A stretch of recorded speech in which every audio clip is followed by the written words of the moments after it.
So yesterday in one of our discussions, it came up that Megan Smith Gill had written a book with such a great title, which is called Give a Shift. Okay? 10 Simple Steps to an Abundant Life. Now let me say that again. There's an F in that word. Okay? It's shift, not give a anyway. Megan's book, online course, and free webinar training are launching as we speak. In fact, it was this interview that we're going to do right now. We're going to do a short interview that gave her team the deadline to be sure that her funnels were live. So there's nothing that'll put something into gear like, hey, there's a reason. So we also talked at the meeting about the importance of a deadline, and this is more proof, obviously, of that.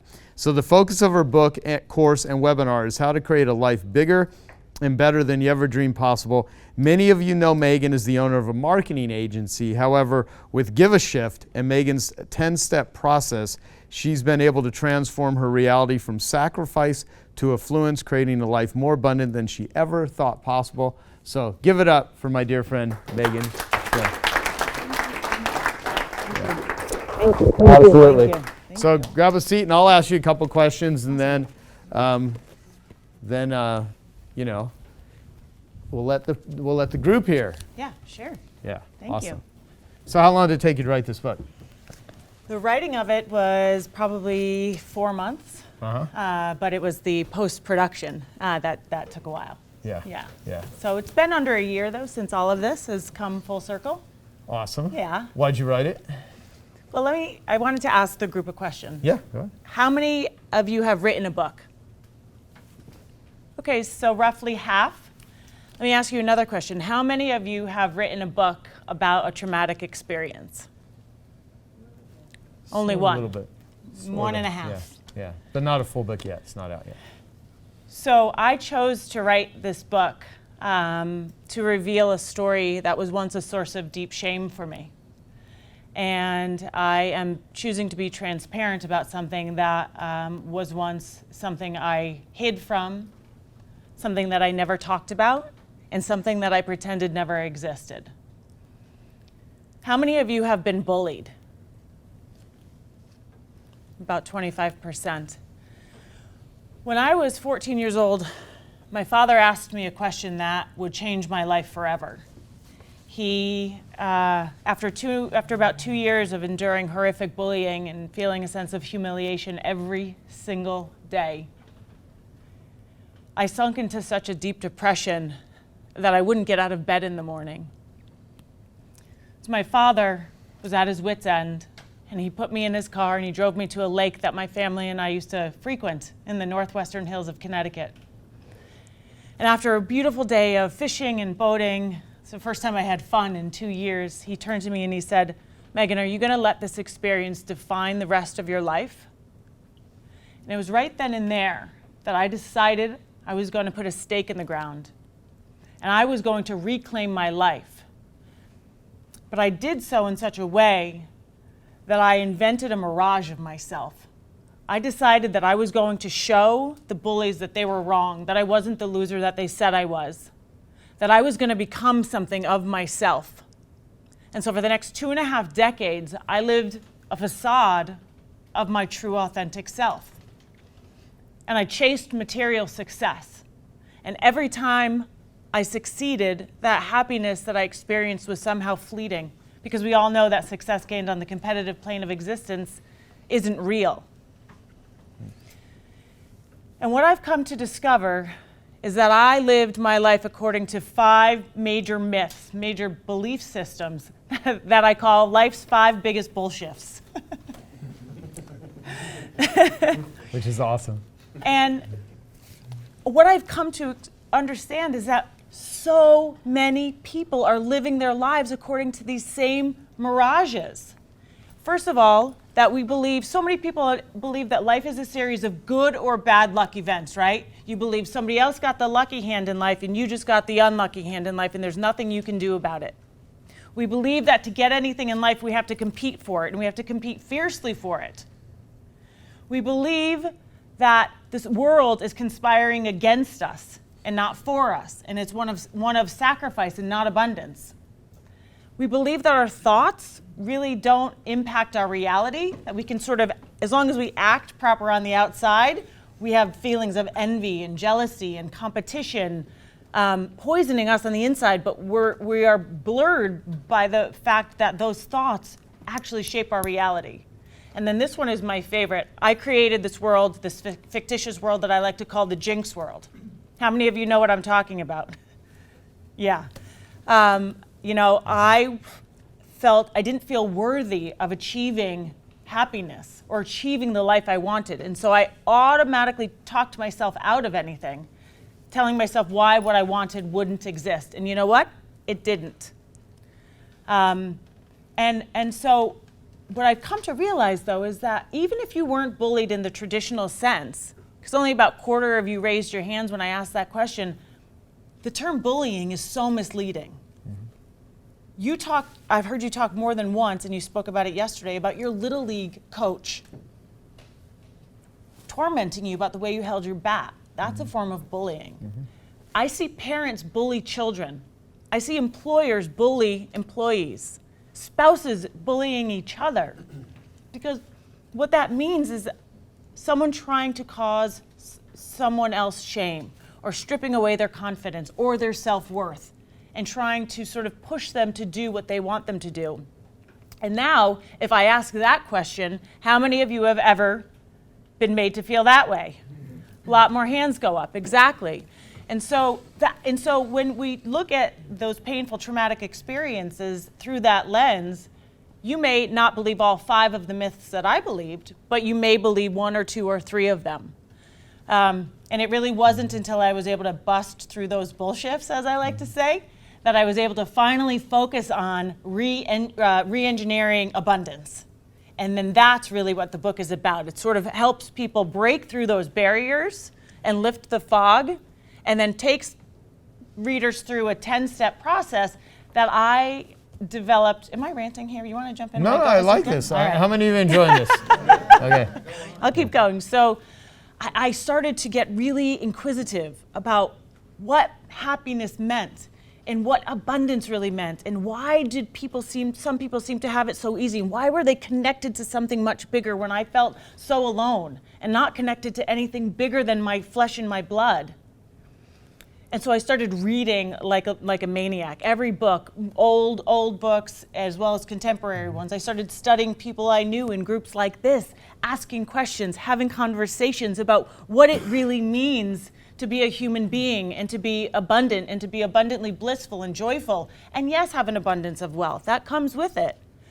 And so what I did very privately, my husband didn't even know that I was doing this. I started to take little bits from here and little bits from there and little bits from here, and I tried what worked.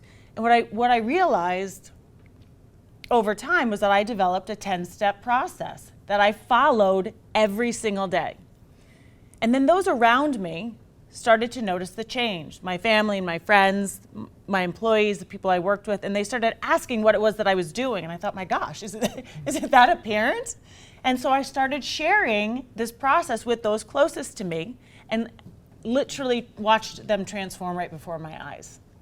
And so it was with that in mind that, someone said that I owed it to the rest of the world to package it and to share that process.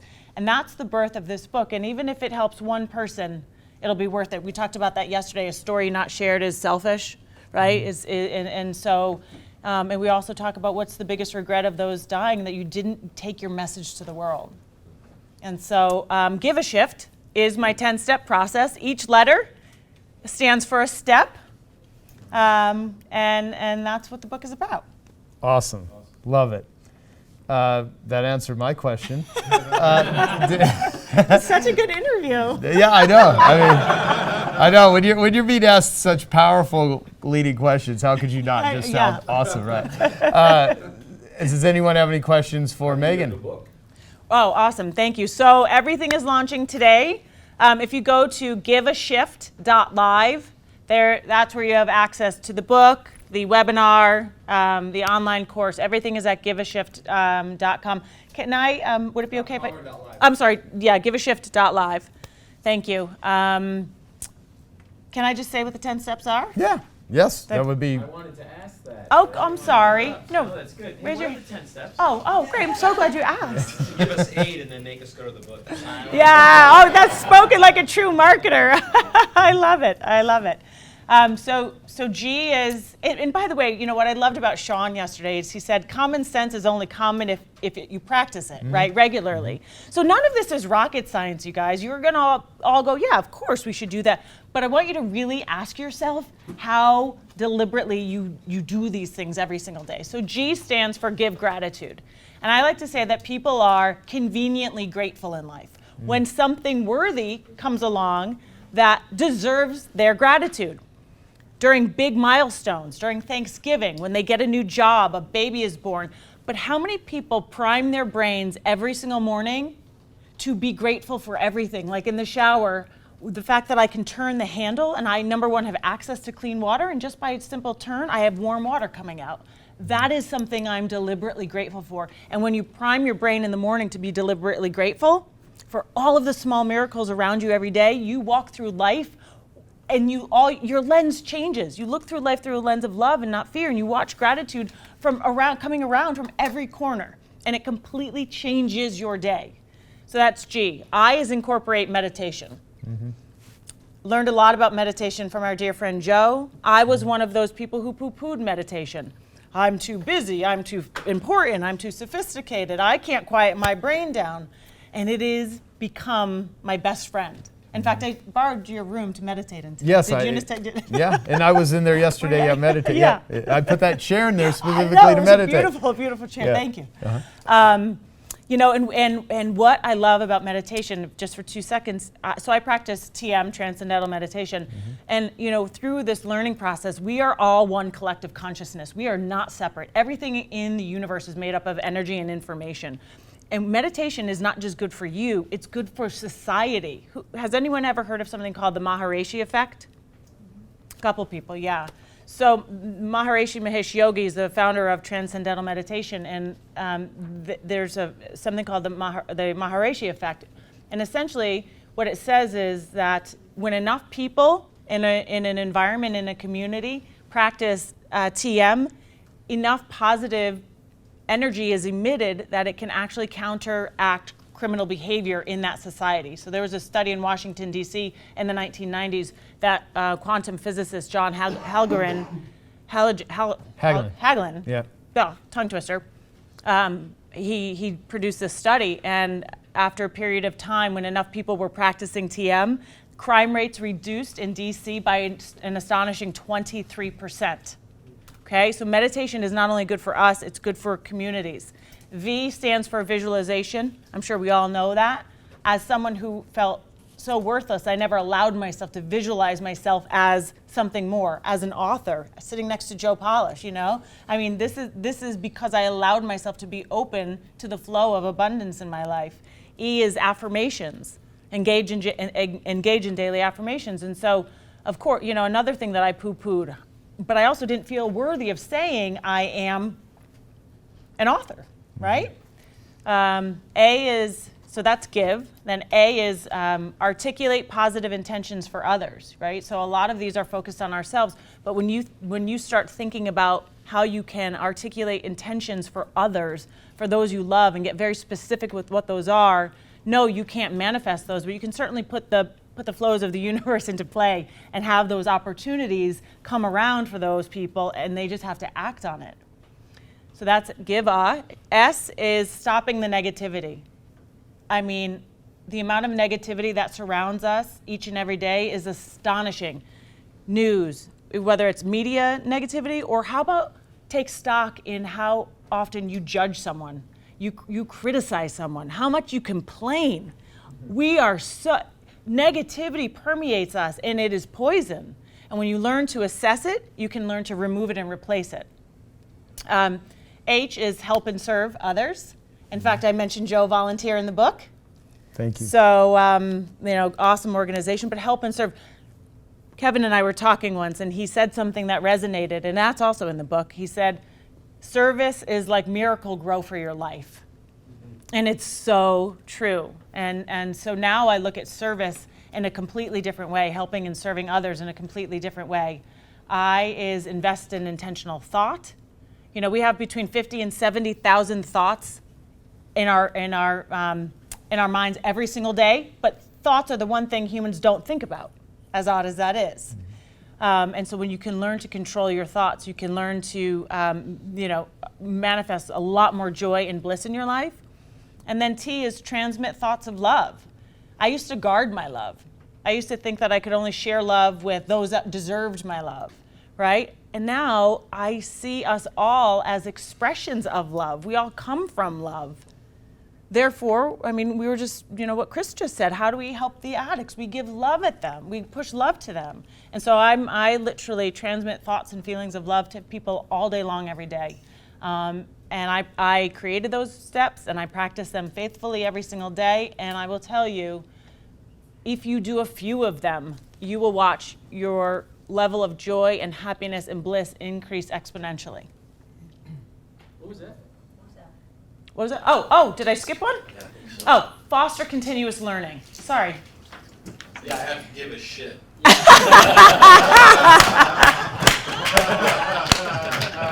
I did that intentionally so that you would write that. No, I'm kidding.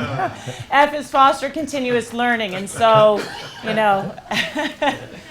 all day long, if I'm not reading a book, I have a podcast or a book in my ear, and really just listening and learning from people you aspire to be like, both spiritually, intellectually, just brings your level of vibration up to such an incredible level that, the flow of abundance really just starts flowing to you.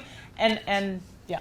I love it. So there's people watching that are part of the membership group. If I imagine since right now you have the new book, you want to do podcasts, you want to do that. So if people want to, how many of you think she would make for like a fantastic interview to your list? Yeah, she's great. Oh, she's great. thank you. So how do people reach out to you to set that stuff up? So megansmithgill.com is my website, and my email and my contact information is there. All of the products are again at giveashift.live. And I'd love to talk to as many people as possible, and certainly would love to be on any interviews. Yes. What's the effect of all this been on your marriage? That's a great question. So one of the byproducts of all of this has been the effect on my personal life.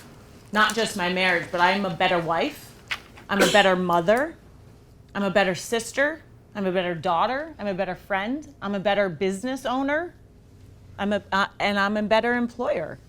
It is so, Kevin and I were talking last night at dinner, it is so profound when you can walk through life with such a sense of joy that I never knew. And in the step of love, the very first thing you have to do, I say, is you have to love yourself. And I didn't for so long. I lived in this make-believe world to prove something to these people. But when I understood who we are, where we come from, our connection to the universe, our collective connection to one another, when I was finally forced to open my wounds and look and try to love myself, I was terrified. But I realized it was really easy at that point, which was so amazing. So it's had a profound impact on my relationships. And I want to say that I had a great relationship with my husband and my children, but not abundant bliss. Do you think he sees you as an improved version of the person he married, or as a new person? An improved version. So one of the things I say that these steps do is they help you become the very best version of yourself you can be. It is not to change you. It is to help you become the very best version of yourself you can be. Who I was meant to be. Exactly. And now I know that I'm, again, meant to serve with this message. And I had no idea that was my dharma. But the universe obviously had other plans for me. Yes. How are you, this kind of came out as a very personal passion project that you see has value for a lot of the people. How is this relating with your whole work category, and is it relating at all, or how is that kind of integrating? So it is a brand new business on its own, and which is why I created all the other products. So that's why I'm giving away the book for free, because the book is the first step. But then I go deeper into a 2-hour webinar, a 2-hour free webinar, and then I do online training. My monthly membership program will be launching, as well as live coaching. So all of that will be wrapped up in depending on how deep people want to get with me. But I will be doing 2-day workshops and things like that. So it is its own business. It is a passion project. It's my dharma, but it's more than just a causal thing that I stand behind. It's also my new business. Yes. So for you, it seems like, Megan, this was something where you were dealing with some past trauma. Yes. And this was a healing mechanism for you. So I'm curious, I'm sure there's some people that are dealing with existing trauma, whether it's a horrible, abusive relationship or maybe something lighter, like a job that sucks, or some trauma in their life where was it your intent that this could be a process to get out of an existing trauma that might disrupt your life for a period of time to get to a better place? Great question. Or is this really a healing methodology? No, it's both. It is absolutely to help heal someone going through the existing trauma, because don't forget, I was still going through the trauma, even though the experience happened 2.5 decades earlier, the hurt was still there, and I was still suffering from all of the effects of that experience. And so people ask me, I've had some women ask me if they should wait to start doing these things until, I had one woman who was going through a divorce. Should I wait to go through your process and I said, no, my gosh, this is when you need to. This is when you need to ground yourself and find out who you are and find some more connection. These steps, it is impossible for you to follow these steps and have a worse day. It's just impossible. And so, and the other thing is, they don't take a lot of time. And so one of the chapters in the book, I outline exactly how I sort of say a day in the life of Megan, which might be a little too much information, but it doesn't take a lot of time, but it does take commitment. I break it down into the first 30 days, because that's the time when we're trying to rewire our brain and create new memory structure to get into these new habits. And then I offer sort of a daily maintenance, a life maintenance plan from days 31 through the rest of your life. So that these steps are things that you don't just do once or twice. You learn to do them and make them a part of your day as much as brushing your teeth.